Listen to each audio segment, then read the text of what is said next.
E aí, meus amigos, bem-vindos a mais um VProcast. A gente está aqui mais uma vez com o amigo Fernando Dourado Filho. Aquele primeiro episódio de literatura rendeu muitos comentários e como ele deu uma pitada da vida internacional dele, dessa vez ele está aqui para contar uma história de vida que foi realmente internacional.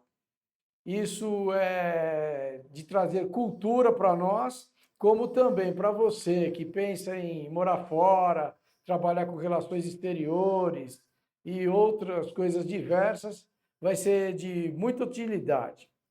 A gente agradece a EDESP mais uma vez por nos proporcionar aqui o estúdio, aqui no Tucuruvi. Você vê mais uma vez aí o endereço da internet da EDESP, os telefones e os cursos que ela proporciona com o professor Cid. Também agradecemos o apoio sempre da Bia Azuli, que é a semijoia que combina com você, aí no endereço do Instagram. A Beatriz vai te atender lá e vai enviar pelo correio o que você bem escolher. E sempre agradecendo também o apoio do Arthur Dafis, que é da Dafis Marketing Digital, onde, através desse contato telefônico, ele vai te ajudar no tráfego pago e na gestão de redes sociais. Fernando, muito obrigado por ter aceitado mais uma vez estar aqui com a gente.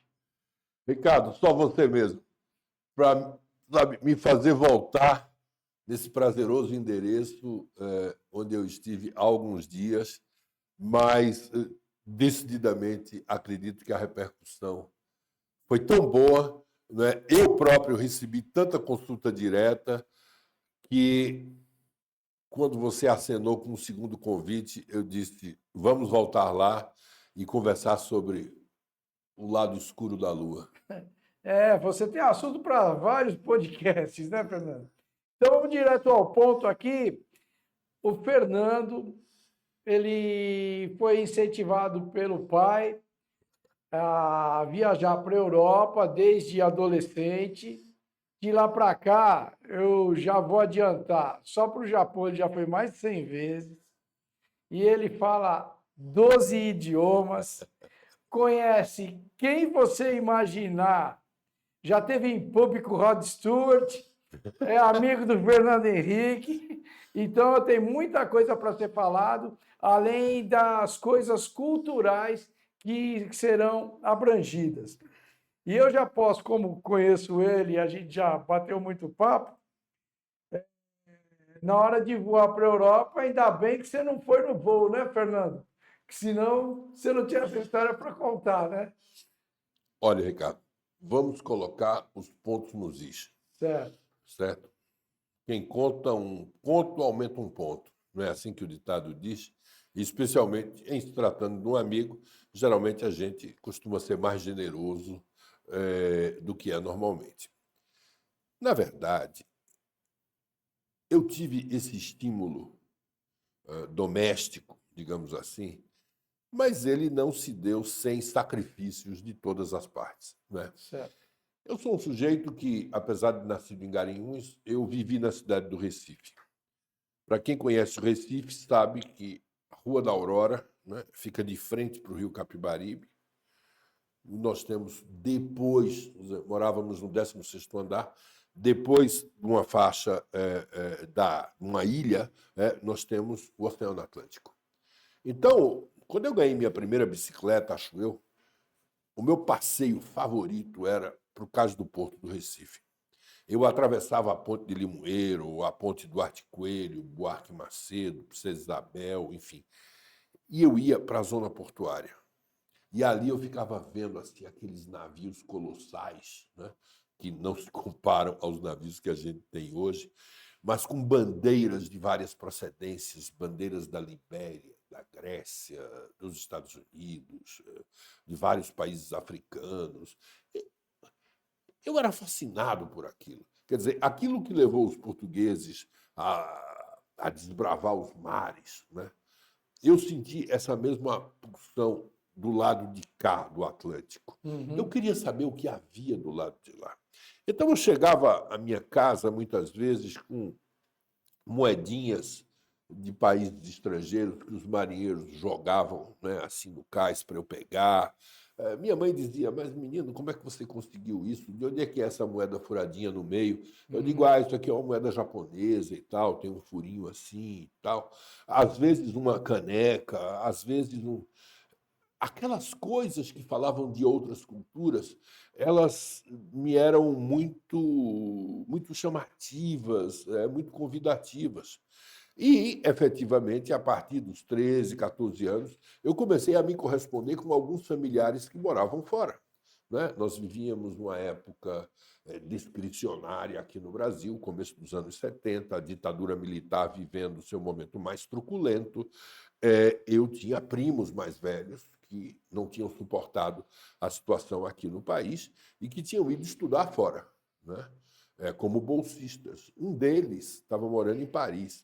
E eu comecei a escrever freneticamente para esse primo, de quem eu sequer me lembrava direito, para que ele, uma hora, dissesse: olha, se você quiser vir para cá, tem um quartinho aqui para você, você vem estudar aqui, você vem, não é? Sentir os ares. E eu tanto fiz com meu saudoso e querido pai, tanto fiz com mamãe, tanto insisti, tanto ameacei e chantageei, que eles disseram, tá bom, né? E me compraram uma passagem no voo da Varig, que sairia do Rio de Janeiro em julho de 1973 para Paris, onde meu primo me esperaria. Eu faria um cursinho de verão na Sorbonne, então, aos 15 anos, um módulo especial, né, de cultura e civilização francesa, e assim correria tudo bem. Aconteceu um fato muito interessante nessa época. O telefone de casa tocou e era o gerente da TAP, do Transportes Aéreos Portugueses, lá em Recife. Ele disse: olha, Fernando, você vem tanto à loja aqui, cotar preços e tudo mais. Eu queria só que você soubesse que há uma vaga aqui no dia 28 de junho de 73. Você pode chegar em Paris mais cedo. Não precisava ir para o Rio. Você não precisa ir para o Rio de Janeiro, você já sai daqui do Recife, não é? Ganha 2 semanas dos 2 meses que você vai passar por lá e o preço é o mesmo. Eu digo, mas é que meu pai já deu entrada na papelada na financeira com a Varig. Ele disse, isso não é problema, porque a financeira é a mesma. Como o cadastro do seu pai já está aprovado, a gente emite por aqui. Disse, isso é uma maravilha, né? E fui-me embora para Paris em 28 de junho, com o coração assim, na boca, amando aquela experiência. Cheguei lá no aeroporto de Orly, então fui recebido por meu primo e comecei uma pequena rotina de vida, indo todo dia para a Rue Saint-Jacques, entrando pela porta lateral da Sorbonne, passeando pelo Boulevard Saint-Germain e descobrindo Paris. O que aconteceu de tremendo nisso tudo, Ricardo, é que o avião do 11 de julho, aquele do Rio de Janeiro que eu pegaria, foi aquele Boeing 707 da Varig, que se sinistrou, não chegou lá, né? que não chegou lá, quer dizer, que chegou, que conseguiu pousar. O comandante Gilberto conseguiu fazer um pouso extraordinário num campo de cebolas, mas 122 passageiros morreram, apenas um passageiro fora da tripulação, que é até meu amigo, o Ricardo Schuster, só um conseguiu sobreviver, né? E algumas pessoas da tripulação. 122 passageiros morreu, tudo leva a crer que se eu tivesse embarcado, eu talvez não tivesse visto Paris e a minha vida teria Mas sido que outra. bom que viu, né? E que bom que está aqui para contar dali para frente. O Ciri vai botar a primeira fotografia aí e eu vou fazer uma pergunta a respeito disso. Você, numa esteira de aeroporto, sua vida é isso, Fernando? Olha, minha vida já foi muito isso, né? Já foi muito isso. A essa primeira temporada na França, eu logo que voltei para o Brasil, fiz mais um ano, 2 letivos, fui para a Alemanha, onde fiquei 1 ano e meio morando na Alemanha, estudando no Instituto Goethe. Foi nessa época também que eu fui fazer uma temporada de kibbutz em Israel, que levou praticamente 4 meses, em 1976. comecei a me sentir muito à vontade na Europa. Aos 20 anos eu já falava muito bem inglês, francês, alemão, italiano, castelhano, enfim. Tinha rodado por pelo menos 8, 10 países europeus, já tinha ido ao Oriente Médio, não conhecia a América Latina ainda, mas já tinha ido aos Estados Unidos, enfim, estava se formando ali o embrião de um executivo internacional. A minha família, você sabe que as famílias nordestinas elas são um pouco intrusivas, né? O meu pai queria muito que eu fosse para o Itamaraty, que eu fosse ser diplomata, fazer diplomacia de Estado, né? Eu, por essa época, eu descobri São Paulo. E eu amei essa cidade, né? Eu tinha vindo a São Paulo uma vez aos 10 anos de idade, o que não conta, no ano que você estava nascendo, né? E voltei com 19 anos. Aos 19 anos, eu achei que isso era uma cidade maravilhosa, que eu poderia continuar tão presente no mundo quanto eu continuava, sendo que vivendo no Brasil, que era uma opção que me agradava bastante. Então, logo que eu decidi me estabelecer em São Paulo, aos 23 anos, recém-casado, recém-tudo, o fato é que eu fui trabalhar em áreas de comércio exterior. O meu primeiro emprego foi numa fábrica lá em Osasco, chamada Macprado Produtos Oftálmicos. Eu fui um dos primeiros gerentes de exportação dessa fábrica. Nessa época, o lema do Brasil era exportar é o que importa, né? E eu ampliei a carteira de exportações da Macprado substancialmente para muitos países, né? Depois eu precisava de um aquário maior para poder nadar, né? Precisava alçar voos mais altos. Foi aí que eu fui para a Companhia Nitroquímica Brasileira, da qual eu me tornei diretor de exportação, diretor estatutário, depois para a Votorantim Internacional, para a Citrovita, enfim. Consegui conceber projetos voltados estritamente para o mercado externo, o que era relativamente novo na mentalidade do grupo, né? Isso, naturalmente, me abriu as portas do mundo. Ou seja, aos 23 anos, aqui em São Paulo, as coisas que eu não conhecia do mundo, eu comecei a conhecer. A América Latina é um caso típico, né? Eu, quer dizer, como muito argentino, muito colombiano, muito venezuelano, muito chileno, a gente primeiro conhecia a Europa, né? E depois, isso era um cacuete da elite da época, e depois é que a gente ia conhecer os países circunvizinhos. Mas, com o meu trabalho, eu precisava, até por razões óbvias de orçamento e de competitividade, era normal que eu começasse por aqui. Então, eu fiz a minha primeira viagem para o Uruguai, para a Argentina, Paraguai, Bolívia, Chile, Equador, Colômbia, Peru, Venezuela, entrei pela América Central, fui para o Panamá, para Guatemala, para Nicarágua, para Honduras, cheguei ao México, né? Caribenha, a parte das ilhas, né? Cuba, Haiti não, eu nunca fui. Ia para Porto Rico, República Dominicana, que era um mercado que eu adorava, enfim, um país super lúdico. A Europa, naturalmente, eu cada dia consolidava um pouco mais aquela minha experiência. Oriente Médio era justamente na época do boom dos petrodólares, né? Nós conseguíamos vender lentes terminadas para os Emirados Árabes, para a Arábia Saudita, para a Jordânia, para o Líbano, para a Síria.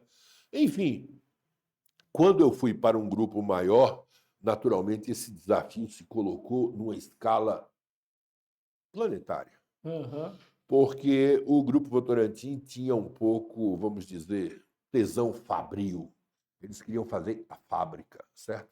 Depois é que eles iam ver o mercado. Não, aqui. Aqui. Fazer a fábrica, entende? E aí depois diziam, putz, a fábrica ficou hiperdimensionada para as necessidades do mercado. Vamos exportar. Mas tinham feito uma fábrica aqui em São Miguel Paulista de nitrocelulose, que era uma das maiores fábricas do mundo, se não a maior, entendeu? Então, nós precisávamos urgentemente achar mercados para isso, porque senão ficaria um elefante branco, né? As necessidades do mercado brasileiro eram 25% do que se produzia praticamente, né? Então, eu comecei não somente o périplo latino-americano, norte-americano, que na época até nos valeu um processo de dumping, isso que Trump está fazendo hoje, para mim, filme conhecido desde os anos 80, 90, Uhum. ir para a Ásia. Ir para a Ásia, né? Que era, os acionistas achavam que nós não seríamos competitivos na Ásia. A Ásia era o domínio dos tigres asiáticos, da Coreia do Sul, de Taiwan, de Singapura. Como é que nós conseguiríamos ser competitivos pagando fretes altos para aqueles destinos? Mas eu acreditava nisso. Eu digo, olha, o século XXI será asiático. O Uhum. século XIX foi europeu, o século XX foi americano, esse que a gente vive. O século XXI vai ser asiático. Nenhuma indústria que se preze vai conseguir escala longe dos grandes formigueiros populacionais do Sudeste Asiático e do Extremo Oriente. Ah, mas os padrões de qualidade, eu digo, é bom. É bom que nós tenhamos mercados exigentes, porque nós vamos ter que melhorar o nosso produto. Logo, logo, o Brasil vai estar com as portas abertas para a concorrência externa também. Ou seja, e nós seremos o quintal dos grandes concorrentes internacionais. Então, se vender para a Coreia, se vender para o Japão, né, pela Nissho Iwai, pela Kanematsu Gosho, pela Marubeni, enfim, exige um padrão de qualidade maior, vamos atrás do padrão de qualidade maior, porque uma hora os americanos, os europeus, eles vão chegar aqui. E o nosso cliente, ele precisa ter no nosso produto aqui o ponto ótimo que ele almeja para o seu produto. E você me fez pensar numa coisa que isso aconteceu na época do Fernando Collor, aquele que abriu. Mais ou menos naquela época, sim, também atravessamos o período Collor, que foi justamente uma época em que abriu-se muito Sim, para as por isso que eu importações. comentei. Então, a gente estava se preparando já desde 1985, mais ou menos, para esse momento. E eu deixei, assim, uma carteira muito, muito ampla de países, de mercados, né?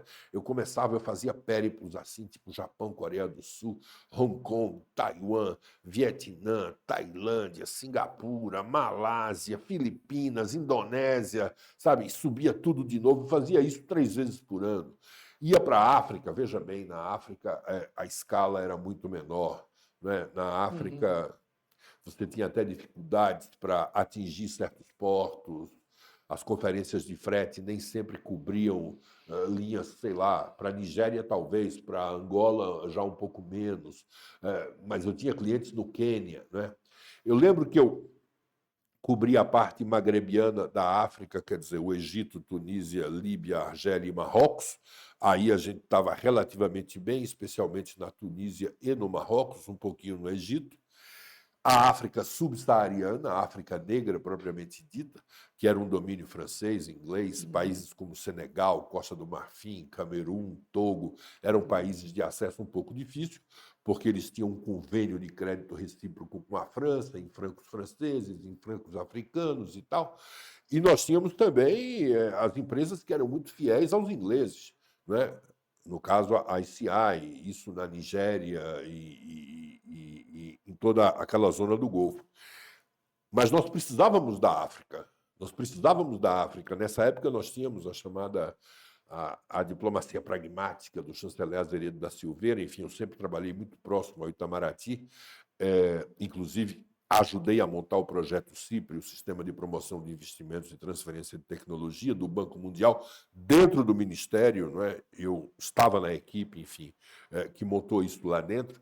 Então, eu tinha um certo fascínio pela África e eu achava que o Brasil tinha um dever moral para com a África. A gente não estava ali para filantropia, a gente estava ali para fazer negócios, mas a África Colaborando com o desenvolvimento. colaborando com o desenvolvimento. Era, naturalmente, um panorama bem diferente do panorama asiático, mas, para mim, o que era importante era que nós tivéssemos uma atuação global ampla. Né?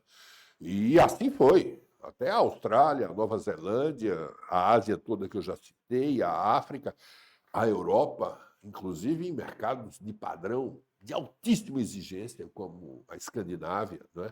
Nessa época estava se começando as certificações de ISO e tudo mais, ISO 9000, depois ISO 14000. E nós fomos, graças a esses mercados exigentes, nós fomos nos preparando para ser uma empresa mais robusta quando a concorrência externa chegasse aqui.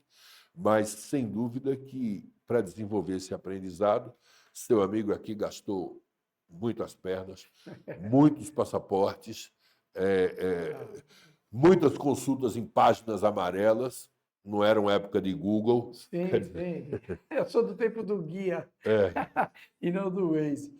Olha, não está à toa esse globo terrestre aqui, em cima dos 2 livros últimos que ele escreveu, o Aluâmbara e a Viagem Imóvel. E eu não viajei 1/1000 do que ele viajou. Mas, falando para vocês, a importância de estudar é o quê? Quando ele falou os países da África, eu estou ali, Nordeste e Norte da África. Depois eu estou aqui, ó, lá do Atlântico da África. Depois, Escandinávia, lá em cima, perto do Ártico. Você estuda na escola para quando alguém falar assim, você ir captando a informação e aprendendo. Então, molecada, né? Vamos colocar assim.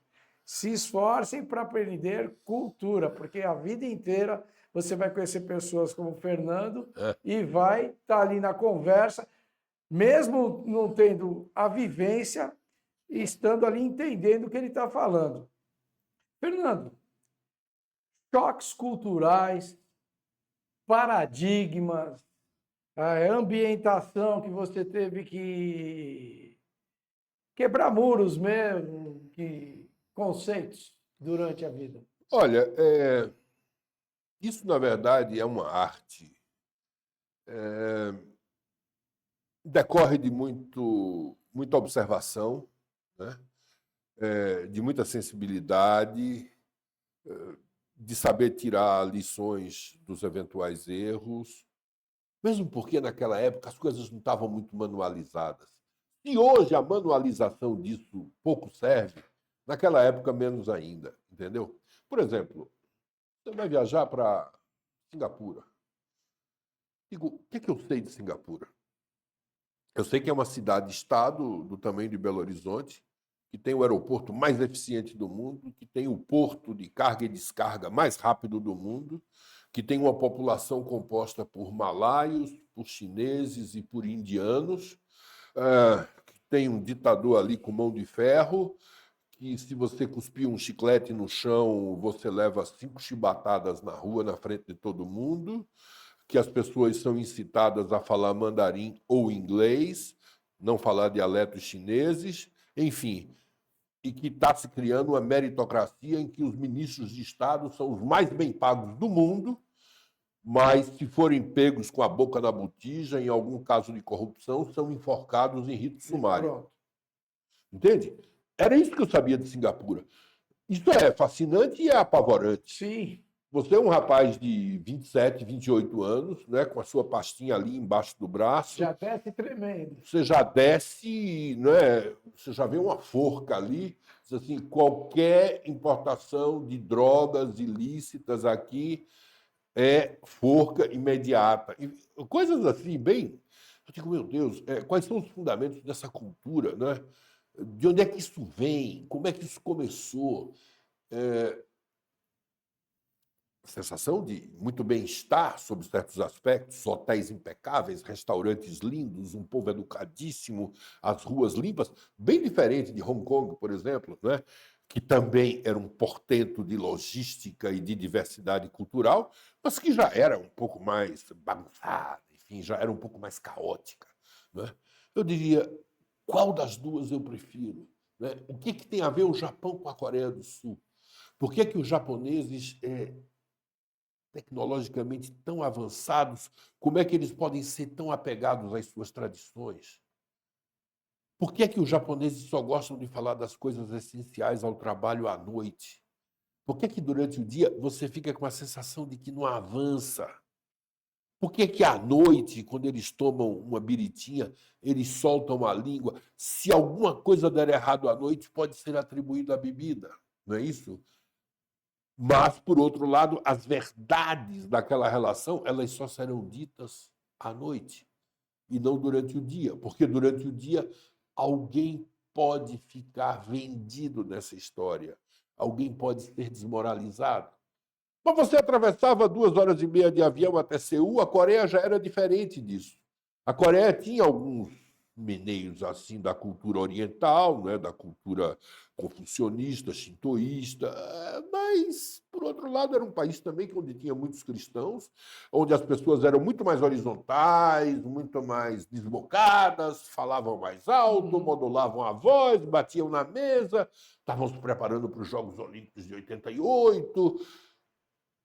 Era um país também em transformação. Os chineses ainda eram uma espécie de um dragão adormecido, né? Faltava ainda ali Deng Xiaoping para dizer que enriquecer é glorioso. No momento que ele falou, metaforicamente, enriquecer é glorioso, os chineses souberam que haveria o que se chama de um partido e dois sistemas. Um capitalismo sob a égide de um partido comunista, né? O fato é que todas essas mudanças eu vi acontecer. Sim. Eu vi a queda do Muro de Berlim, eu vi o esfarelamento da União das Repúblicas Socialistas Soviéticas se pulverizarem assim em 17 países, né? Eu fui para a Ásia Central, fui para o Cazaquistão, para o Uzbequistão, para o Turquemenistão, para o Azerbaijão, para a Armênia, para as repúblicas bálticas, para a Letônia, para a Lituânia, para a Estônia, os grandes palcos da Segunda Guerra Mundial, daquele acordo perverso de Hitler com Stalin, né? A Polônia, a Romênia, a Bulgária, enfim, na verdade, aprender sobre essas culturas significava se debruçar um pouco sobre a geografia, entender o papel de uma cordilheira, de uma montanha, de um rio, da língua, da religião, do que era importante ali, do que não era importante, do que podia ser considerado uma afronta, não é? E das coisas que eram bem vistas. Então, tudo isso, você imagine, começou a se operar dentro de mim, já se operava desde a minha adolescência, desde que eu tinha ido para a França pela primeira vez, né? Em que havia o verso e o reverso da medalha. Se era mito ou se era um fato de que o pessoal não gostava muito de tomar banho, comia um queijo meio emborolado, enfim, que parecia que estava estragado, enfim, bebiam vinho às 24 horas. O que era mito e o que era verdade dessas coisas, né? E o que é descer num lugar que, para aquelas pessoas, tudo é normal, mas para você, você tem que aprender a se comportar ali no momento, né? Pois é, esse negócio do aprender a se comportar, muitas vezes pode ser confundido assim com a dimensão frívola de etiqueta, né? De punhos de renda. Mas, na verdade, não é isso. Você, quando entra no código cultural do outro, sem abdicar do seu, você cria o que se chama de proximidade emocional. Certo? Você cria uma proximidade emocional. E essa proximidade emocional faz com que a chance dos negócios darem certo, elas cresçam. Tá. Não é? Por exemplo, quando botei os pés no Japão pela primeira vez em 1984, né, aos 26 anos, quando eu cheguei em Tóquio, assim, à noite, estava com insônia por conta do fuso horário, e ficava vendo aquelas luzes piscando assim na cidade, louco que o dia amanhecesse para que eu fosse para as ruas, para descobrir os cheiros, os sabores, ver as pessoas. Eu disse, eu quero voltar a esse país mais vezes. Eu quero voltar a esse país muitas vezes. Mas para eu voltar aqui muitas vezes, as coisas aqui precisam dar certo. Eu preciso achar clientes. Clientes que topem trazer uma mercadoria do outro lado do mundo, né? Que me deem um crédito de confiança. E como é que eu vou conseguir esse crédito de confiança? É escutando-os. É tentando entender esses códigos culturais. Né? É não querer impor minhas regras a eles. Né? Se eles gostam de falar das coisas fundamentais à noite, se durante o dia é só para o social, que assim seja. Eu não vou inverter aqui, eu não vou reinventar a roda. Né? E não se assustar, né, com costumes. Pois é. E aí eu via que, enquanto tinha muitos ocidentais desistindo daquele balé, daquele menueto, daquela dança, eu começava a ser visto como um homem confiável, como uma pessoa que entrava no código cultural deles. se eles gostavam de entregar cartão de visita, e se a primeira conversa se dava em cima do cartão de visita. Você lendo ali, Ricardo Veras, jornalista. Aí você perguntava, Ricardo Veras, Veras é um nome de que origem? Aí você, não, meu pai era português, né, de uma cidade chamada Chaves, na fronteira com a Espanha. E o seu, o nome do senhor é Tanaka. Ah, Tanaka, eu tenho muito Tanaka aqui no Japão, a minha família é de Yokohama, aqui na área de Tóquio. E há quanto tempo o senhor está na empresa e há quanto tempo faz o que faz? Todas essas conversas, todo esse quebra-gelo se dava em cima do cartão. Então, eu via muitas vezes americanos assim, pegavam o cartão, chegava assim numa mesa, tinha 5, 6 japoneses que pegavam o cartão, parecia mais que estavam no cassino, entende? Jogavam o cartão assim, um para cada um. Porque entenderam a cultura local. Como é que eles podiam quebrar o gelo inicial se eles recebiam um cartão desse jeito? Não é? Ou se o sujeito anotava uma coisa em cima do cartão dele, que é a mesma coisa que você arranhar o rosto do sujeito. Entendi. Entendeu? Então, todas essas mesuras, essas frescuras aparentes, tudo isso eu comecei a observar e eu comecei a fazer igual, sem naturalmente querer incorrer no ridículo. Não é? Eu não ia me curvar como eles se curvam, eu não conheço as angulações. Você deve se curvar assim diante do imperador, assim diante do presidente da empresa, assim diante de uma mulher, assim diante de um. Não é? Mas, enfim, você pelo menos ia até um limite seguro da respeitabilidade sem a caricatura. E assim eu fui. E, de repente, a gente tinha um mercado no Japão. E eu estava viajando para o Japão 3 vezes por ano, 4 vezes por ano. Eu estava concebendo projetos como suco concentrado de laranja, tendo em miras já o mercado japonês. Entendeu? Por quê? Porque eu tinha dado certo ali. E eu fiz a mesma coisa na Coreia, e fiz a mesma coisa na China, em Hong Kong, em Taiwan. Eu ia fazendo amigos, né? E sempre observando. Chegou um momento em que a decodificação desses códigos culturais passou a ser um diferencial fortíssimo que nós tínhamos. E eu pensava, no dia que eu sair daqui, no dia que eu cansar de ser executivo, que essa vida, 1 hora, talvez ela possa me saturar, né? De fazer 12, 15, 18 viagens internacionais por ano, né? Para várias partes do mundo. Muitas vezes você ir para a Ásia para 3, 4 dias e voltar 3, 4 dias depois. Quer dizer, eu digo, 1 hora essas coisas vão perder o sabor de pioneirismo e vão cansar um pouco. Nessa hora, pensei eu vou criar um modelo para treinar as pessoas, para habilitá-las a elas reconhecerem padrões de cultura de países onde elas nunca foram. Né? Por exemplo, os países árabes. Países árabes. Eu olhava assim, aquelas recorrências a Deus o tempo todo. Né? Inshallah, que Deus assim queira. Isso se Deus permitir. Até amanhã, inshallah, até amanhã. Ou seja, se Deus permitir que nós estejamos vivos amanhã, não é? Se não acontecer nada, se um meteoro não cair na nossa cabeça. O maktub, né? O estava escrito, o fatalismo, a falta de pressa do árabe, a falta de planejamento. Que horas a gente se vê? Quando é que a gente embarca isso? Tudo um pouco. Parecia que eu estava no Nordeste da minha infância.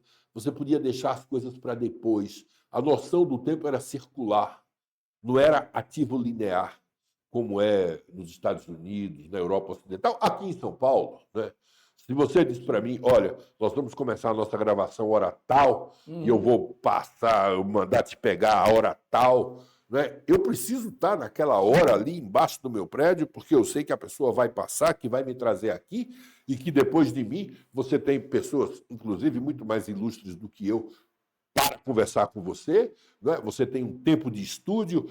Todas essas coisas obedecem a um planejamento inconsciente de logística Já no mundo árabe, sabe, essa noção. Eu fui uma vez para o Iraque para resolver um problema que nós tínhamos tido no acordo barter com a Volkswagen, Petrobras e tal.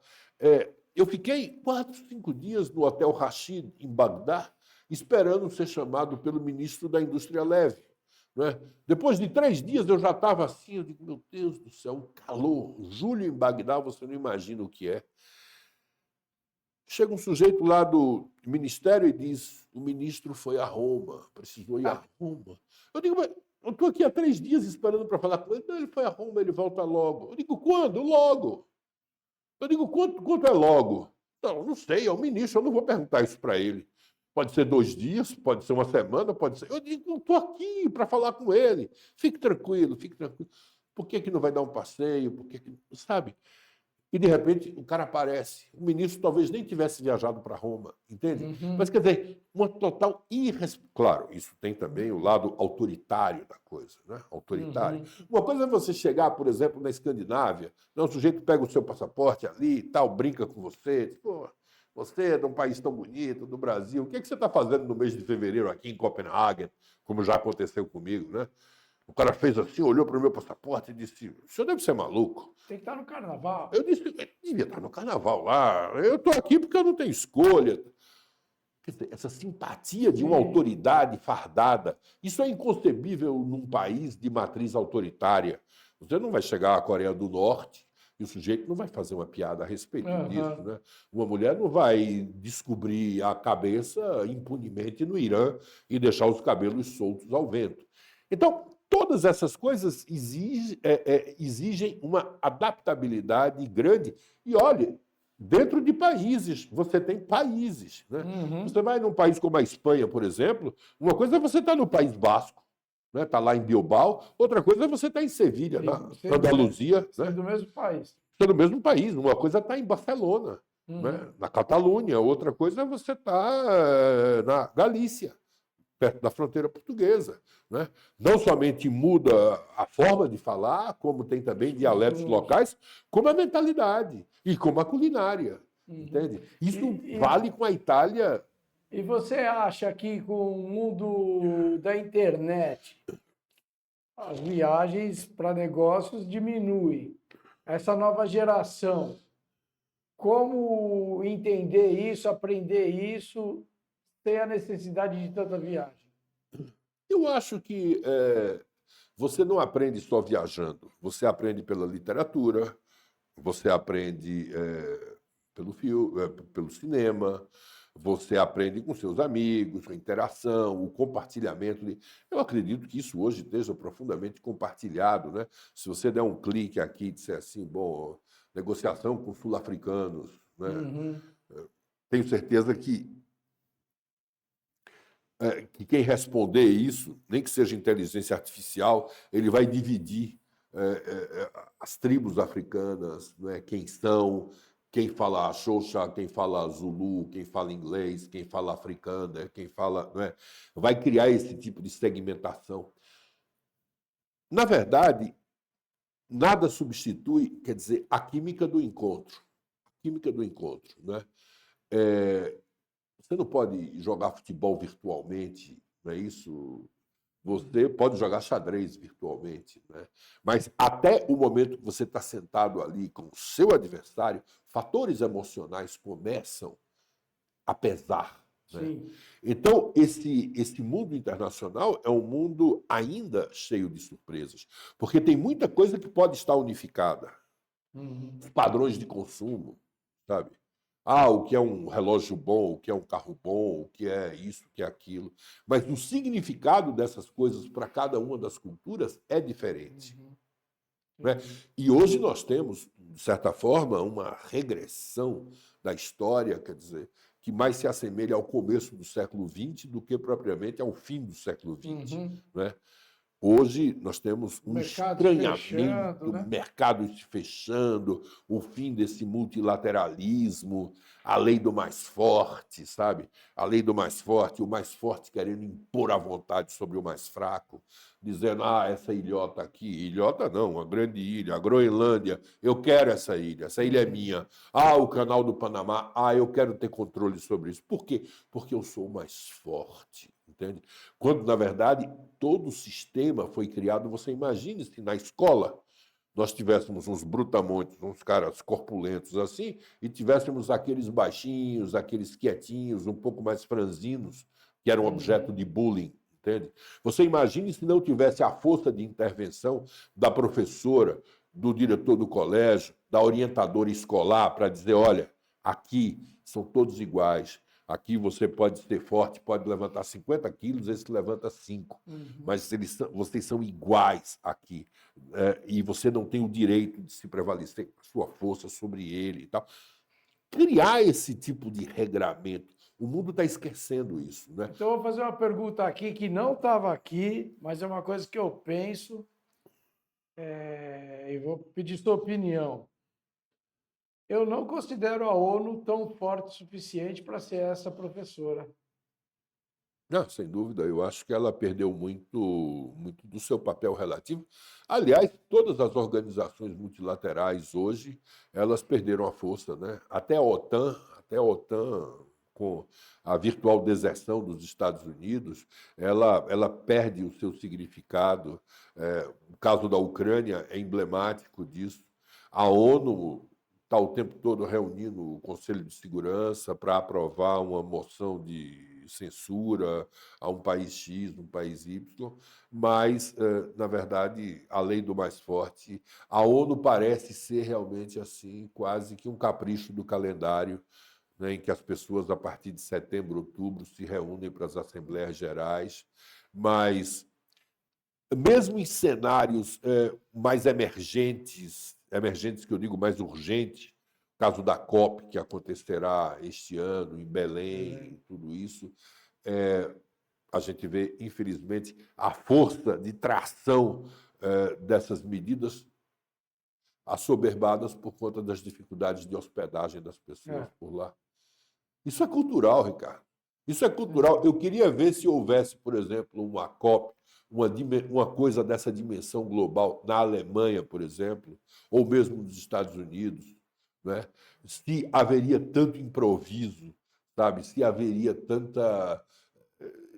Mas eu conheço gente que trabalha com turismo que fala que a coisa tá feia lá para hospedar. Está muito feio, não é? Estão, sabe, colocando navios ao largo, enfim, Então. para que as pessoas se hospedem em navios, mas um quarto que custaria R$ 300 está custando R$ 14.000 num dia, entende?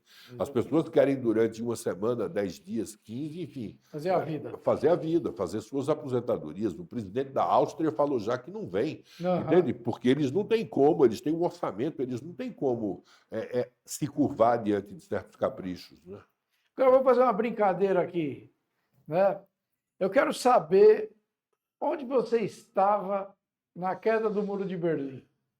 Na queda do Muro de Berlim, eu estava aqui em São Paulo, o presidente da empresa, o Ricardo Emílio de Moraes, bateu assim na minha porta, disse, Fernando, vem aqui à sala de reunião, vamos ver uma coisa aqui que está acontecendo. Ligou a televisão, nós tínhamos uma televisão na sala de reunião, e eu vendo aquele muro ali sendo destruído a marretadas, eu digo, meu Deus do céu, eu não podia imaginar que uma coisa dessa pudesse acontecer. Eu saí da sala, chamei minha secretária, Silvia, eu disse, eu preciso ir para a Alemanha. Eu preciso ir para a Alemanha porque muitas oportunidades vão surgir a partir disso. Mudou o centro E geográfico da você já Europa. tinha entrado no lado de lá do muro antes disso? Tinha, sim. Eu, desde os 16 anos, quando eu morei na Alemanha, né, dos 16 aos 18, eu já ia a Berlim Oriental e já tinha sentido o que era a Alemanha Oriental, já tinha ido à Hungria, inclusive, né, um país onde eu tive pela primeira vez, ainda também muito jovem. Foi um tributo que eu precisei levar para a literatura mais tarde, mas era a história em transformação.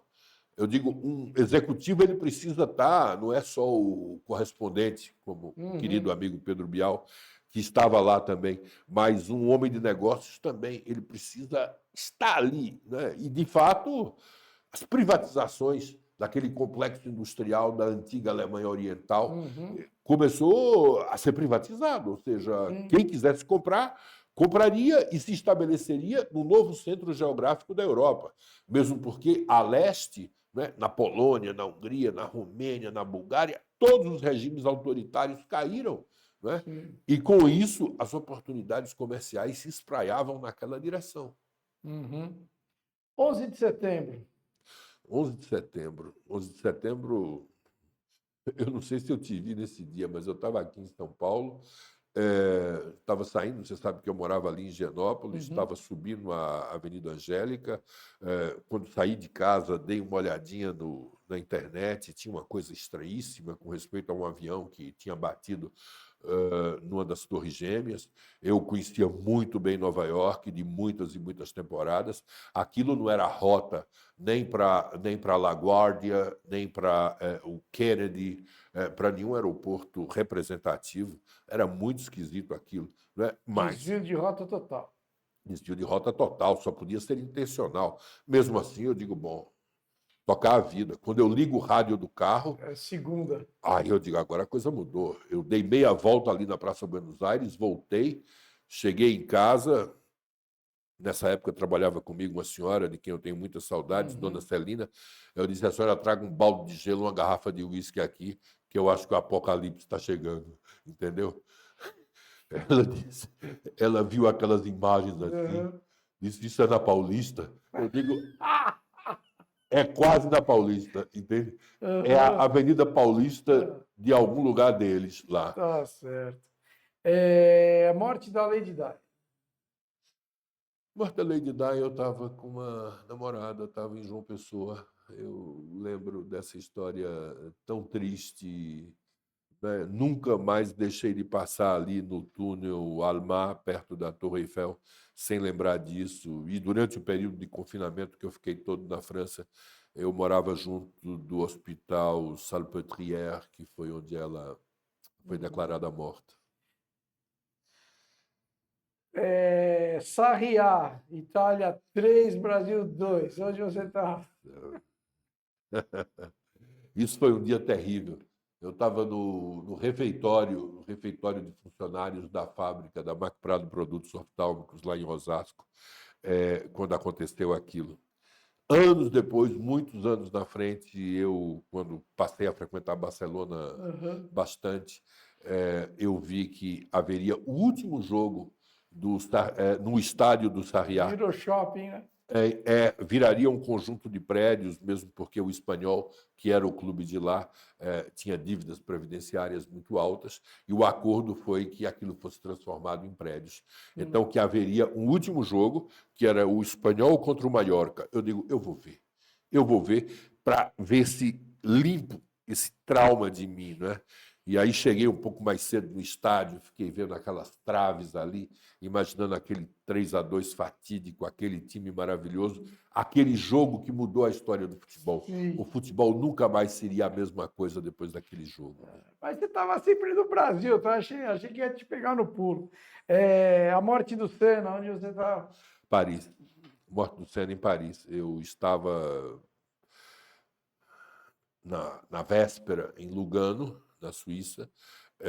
Um amigo tinha falado sobre o acidente que tinha vitimado um piloto austríaco e também o Rubem Barrichello tinha sofrido também um acidente, e ele disse, olha, se você quiser, a gente pode ver o Grande Prêmio de San Marino, a gente pode descer até Ah, Bolonha. Eu disse, mas, Lívio, isso não faz o menor sentido, sabe? Um Grande Prêmio que já teve um piloto que faleceu, já tem um piloto brasileiro que está com problemas, e uhum. nós temos ainda a Senna que não está vivendo um grande momento. Se eu não vou ver os grandes prêmios de Interlagos, por que é que eu vou para San Marino? Peguei o avião para Paris com a minha namorada. No dia seguinte, estava vendo na TF2, com narração de Alain Prost, quando houve o acidente da curva Tamburello. Eu imediatamente saí do hotel, descemos até um bar lá no Boulevard Montparnasse. Enfim, eu precisava botar os nervos no lugar. Quando passei na frente da Federação Internacional de Automobilismo, já tinha uma senhora colocando umas flores ali. Enfim, eu sabia que dali começaria uma semana de muita dor para todos nós. Tá certo. Voltando então aqui ao assunto de viagens, e a gente sabendo que de alguns anos para cá você tem sido escritor, você é o escritor viajante ou viajante que escreve? Eu sou o viajante que escreve, né? Eu continuo viajando, como você deve imaginar. O mundo do livro também é cheio de eventos internacionais. Eu, em outubro, faço questão de comparecer à Feira do Livro, a Burmesse de Frankfurt, que é a maior do mundo no setor. Eu estou sempre na estrada. Eu, normalmente, no mês de dezembro, vou para a Europa, fico até o começo de fevereiro. É a época em que eu penso nos projetos literários, a época em que eu revejo amigos, em que eu fujo do calor de São Paulo, né? Uhum. E são períodos assim dedicados a escrever extensamente. Então, escrever para mim é central hoje na vida, sabe? Na verdade, é como se eu só me desse conta do que eu tinha vivido, do momento que eu sento e articulo aquela minha experiência diária em palavras. Mas viajar enquanto eu tiver perna, enquanto a saúde permitir, é claro, a curiosidade por algumas coisas vai diminuindo. Uhum. Eu hoje sei que alguns países eu não vou mais rever, talvez até também por falta de interesse e até por uma questão de infraestrutura realmente, né? Você quer ir para um lugar onde você tenha um mínimo de segurança, você sabe que se tiver uma emergência médica, enfim, você tem onde ir. O circuito Indiana Jones que você fazia antigamente, ir para o Paquistão, e, sabe, ir para o Punjab, ir para Rawalpindi, para a fronteira chinesa, para o Tibete, sabe, a Uhum. 5.000 metros de altura, decididamente um lugar onde o urubu tem dispneia, entende? Eu não posso ir para um lugar desse. La Paz, na Bolívia, eu não Entendi. acredito que eu vá voltar a La Paz. Eu já estive em La Paz vezes bastante. Então, o universo ele vai diminuindo. Uhum. Eu não quero que ele se reduza àquilo que eu vejo acontecer com muitas pessoas da minha geração, que querem saber fundamentalmente de Portugal, Espanha, França e Itália, entende? Tá. Eu digo, não, isso aí também é conservador demais para mim. É óbvio que esses países são deliciosos, né? Eu gosto de me aventurar um pouco mais. Tem alguns lugares que eu ainda gostaria de ir. A Moldávia, por exemplo, que eu não conheço, acho que é o único país europeu ainda onde eu não botei os pés. A Mongólia, né? Eu gostaria de ir até Ulaanbaatar, mas já não tenho certeza se vou. Tem alguns países africanos, enfim, que eu acredito que eu jamais verei. Uhum. O Mali, Burkina Faso, Lesoto, né? Uhum. Espero poder voltar à África do Sul, espero ir ainda para a zona magrebina, enfim, essa curiosidade, essas coisas dos Emirados hoje, né, de Dubai e tal, Bom, isso é sabe, eu já legal. dou por visto também, não é o tipo de viagem que me fascine, entende? Aham. Eu gosto de descobrir a coisa um pouco pelos meus próprios meios, mas, claro, no dia que eu não puder viajar, eu vou fazer algumas viagens imóveis. Tá certo. Cid, eu sei que tinha colocado mais fotos, mas o papo foi. Põe a última foto dele escrevendo lá, por favor, no trem. Eu quero dar um comentário. Você vê que ele está no transporte, porque é espelhado ali o rosto dele no vidro, né? Isso aí pode ser a trabalho ou literário? Não se para, não tem das 8 às 5 como uma hora de almoço? Não, veja só, eu acho que aí eu estava preparando um seminário sobre a China para um cliente, para uma empresa. E essa viagem aí, esse trajeto, eu estava saindo da Polônia, indo para Berlim. Eu estava em Stettin, na Polônia, indo para Berlim. Né? E você vai trabalhando no trem ali, você vai. Enfim, eu adoro viajar de trem. Uhum. Para mim é a viagem perfeita. E eu, todo dia eu passo por uma tela, eu todo dia tenho que digitar alguma coisa, tenho que escrever, tenho que atualizar minhas redes sociais. É uma forma de pensar, é uma forma de me sentir vivo. Tá certo. Fernando, a gente está chegando ao fim, queria mostrar, a gente já fez um episódio falando do escritor Fernando, com esses últimos dois lançamentos, né? O Aluâmbar e a Viagem Imóvel. Fala rapidinho sobre eles. O Aluamba é um romance, uma história de ficção, 3 gerações de uma família de judeus húngaros que saem de lá depois da guerra, vêm para o Brasil. É um livro fascinante, modéstia à parte, é esquisito para um escritor dizer isso, mas isso é o que dizem os meus leitores, né? Tem gente que está lendo pela terceira vez. É um livro, vamos dizer, cinematográfico, quase, nas suas dimensões. A Viagem Imóvel é um pouco memorialístico, é um ensaio de memória, é um livro sobre viagens, é um livro sobre o ano de 2020 em Paris, durante a pandemia, quando eu fiquei 400 dias e 400 noites morando num pequeno apartamento do 5e arrondissement, e aqui estão condensadas, enfim, essas impressões, essa relação com a cidade, e tudo que eu tinha vivido no passado e que eu não sabia se iria poder voltar a reviver. A Viagem Móvel é um livro que as pessoas têm simplesmente amado, porque tem muitas viagens dentro de um só volume. Fernando, muito obrigado aí pela sua presença. Grande Quer deixar Ricardo. algum recado para a juventude que tem uma vida internacional, rapidinho? A vida internacional hoje continua sendo muito fascinante. Eu acho que as pessoas não devem se acanhar com esses protecionismos, essas sanções, esses boicotes, essas ameaças, tudo isso que está em voga hoje, esse faroeste internacional.